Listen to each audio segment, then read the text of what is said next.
Bom, então a gente falou de quais são as características atuais da web. Vamos falar então quais são os desafios que hoje, aqui em 2025, né, nós vemos na web. Né? Primeiro, nós vimos a importância da web, né, como que a gente precisa dela para acessar uma série de serviços e realizar uma série de tarefas. E então é muito importante que todas as pessoas tenham acesso à web. Então a acessibilidade para pessoas com deficiência, por exemplo, é uma coisa muito importante de ser resolvida, e poucos sites são plenamente acessíveis, né? Pouquíssimos sites. Outro aspecto importante é que existem pessoas ainda em locais de baixa conectividade, com pouco conhecimento por causa disso também, com pouco conhecimento a respeito da web, e então é importante que essas pessoas tenham acesso à web para que possam acessar serviços públicos, para que possam estudar, para que possam ter acesso à medicina remota, por exemplo, em locais de difícil acesso, a serviços bancários. E claro que a web traz problemas também, então essas pessoas também precisam ter um conhecimento, uma sabedoria para lidar com esse ambiente. Então isso também é um desafio da web.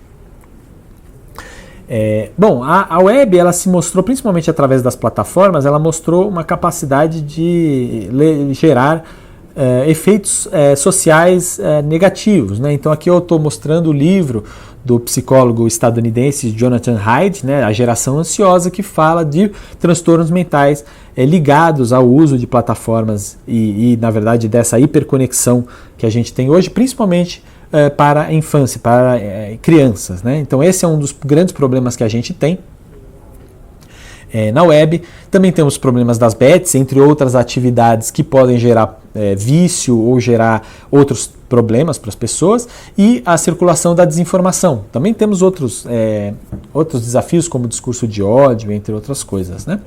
E um desafio grande também é a regulação. Então, para lidar com esses problemas, um caminho necessário é a regulação dessas atividades.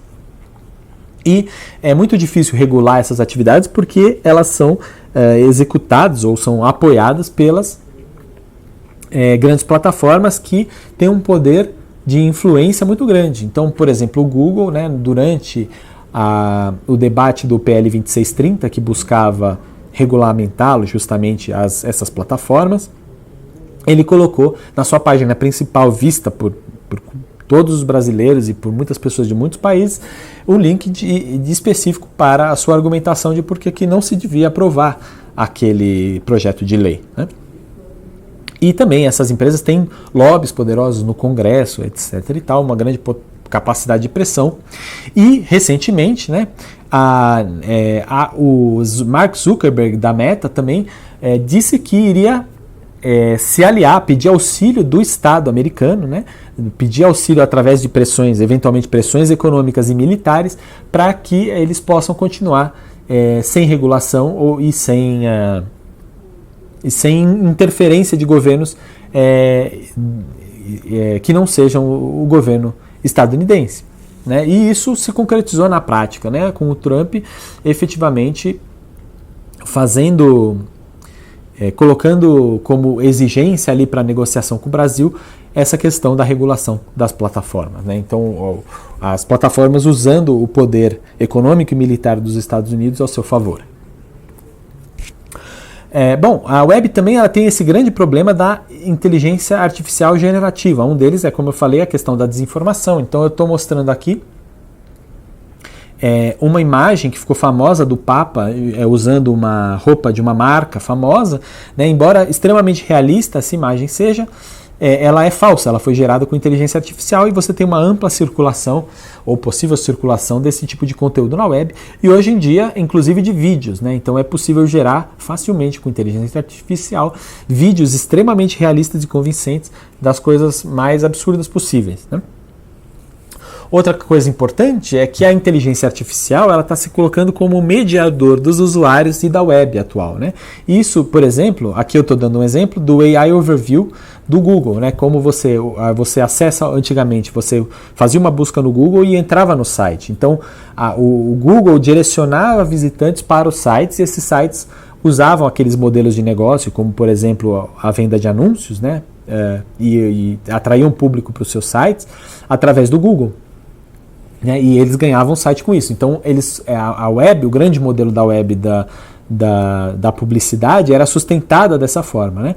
Mas, por exemplo, através do AI Overview, os usuários eles podem ver o conteúdo no próprio Google, que muitas vezes é copiado dos sites que ele deveria levar, para onde ele deveria levar os usuários, né? Mas os usuários simplesmente veem aquele conteúdo no Google, gerado por IA, e não vão até aquele site, né? Então, esse é um problema para os sites, né? E essas plataformas de IA também podem apresentar conteúdo desses outros sites, como sites de jornalismo, sem fazer pagamento de direitos autorais ou qualquer coisa do tipo, né? Então também aí fazendo uma apropriação indevida desse conteúdo, né? E ameaçando inclusive o modelo de funcionamento da web. Mas para além disso, existe uma segunda forma como essa IA generativa vai impactar a web, pode impactar a web, que são através dos navegadores e já com IA embebida, né? Então a ideia seria que o usuário ele não vai nem acessar a web mais, possivelmente no futuro, né?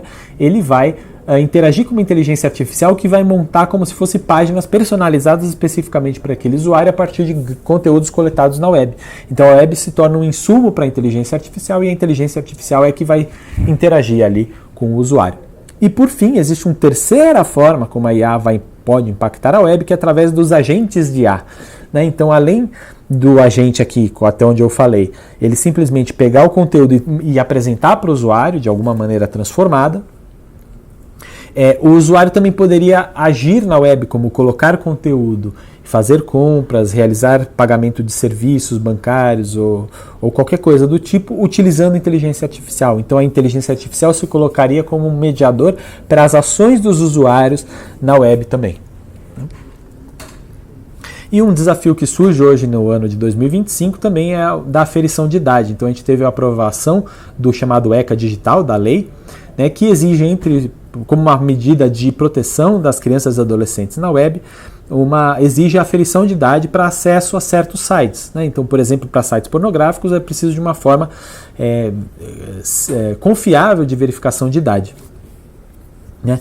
E aqui eu trago uma tecnologia interessante criada pelo W3C, aquele consórcio que propõe padrões para a web, que é o padrão das credenciais verificáveis, que é uma forma segura e que preserva a privacidade para comprovar que um certo usuário é maior de idade, por exemplo, utilizando criptografia, né? Então essa técnica, as credenciais verificáveis é uma forma de comprovação que, por exemplo, você pode comprovar que você é maior de idade sem dizer a sua identidade, nem a sua data de nascimento e de maneira completamente confiável através de assinaturas digitais, né?